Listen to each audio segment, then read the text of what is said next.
क्या मुंबई सिर्फ मराठियों की है या अमराठियों की भी? क्या मुंबई पर मराठियों का पहला हक है या ये सबकी नगरी है?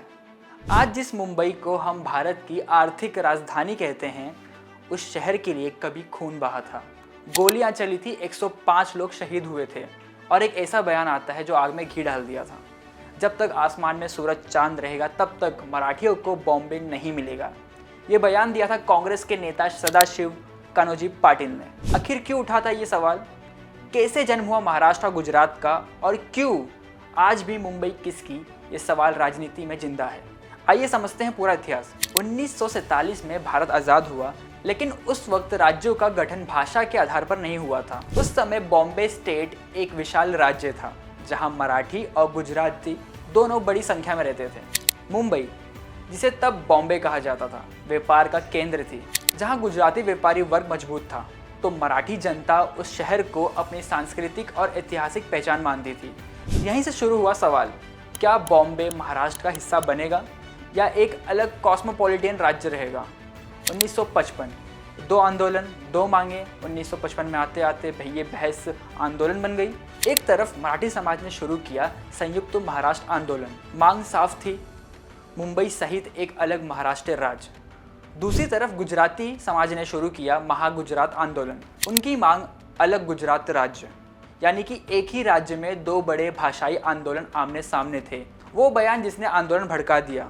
उसी दौरान कांग्रेस के बड़े नेता सदाशिव कान्होजी पाटिल का बयान आया, जब तक आसमान में सूरज चांद रहेगा तब तक मराठियों को बॉम्बे नहीं मिलेगा। ये सिर्फ एक बयान नहीं था, मराठी अस्मिता के लिए चुनौती माना गया और यहीं से आंदोलन ने उग्र रूप ले लिया। फ्लोरा फाउंटेन, जब गोलियां चली, मुंबई की सड़कों पर हजारों प्रदर्शनकारी उतर आए। संयुक्त महाराष्ट्र समिति के नेतृत्व प्रदर्शन में तेज हो गए। इन प्रदर्शनों को नेतृत्व कर रहे थे सेनापति बापट। उस समय बॉम्बे स्टेट के मुख्यमंत्री थे मोरारजी देसाई। और फिर आया वो दिन जिसने इतिहास बदल दिया। फ्लोरा फाउंटेन पर जुटे प्रदर्शनकारियों पर पुलिस फायरिंग का आदेश दे दिया गया था। गोलियां चली और इस गोली कांड में 105 प्रदर्शनकारी शहीद हुए। ये सिर्फ मौत नहीं थी, ये महाराष्ट्र निर्माण की कीमत थी। 100 से ज़्यादा बलिदान और महाराष्ट्र का जन्म सैकड़ों गिरफ्तारियों से, ये महाराष्ट्र निर्माण की कीमत थी।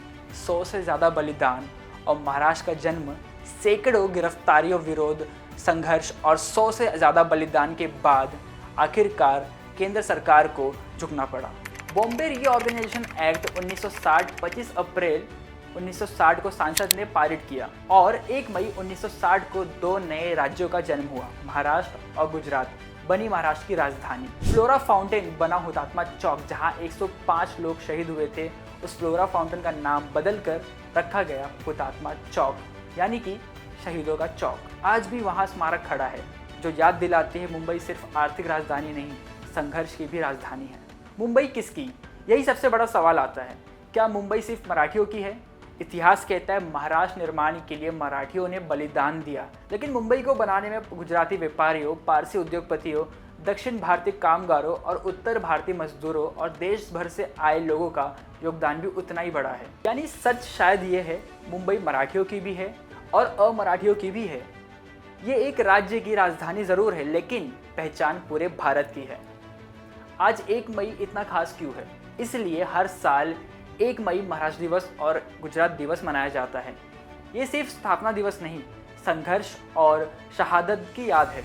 तो अगली बार कोई पूछे मुंबई किसकी, तो जवाब सिर्फ राजनीति से नहीं, इतिहास से देना, क्योंकि मुंबई सिर्फ एक शहर नहीं, एक आंदोलन की विरासत है। अगर आपको लगता है कि ये इतिहास हर भारतीय को पता होना चाहिए तो इस वीडियो को शेयर करें, इस वीडियो को लाइक करें और सब्सक्राइब करें हमारे चैनल मैक्स मास्टर हिंदी। जय हिंद, जय महाराष्ट्र।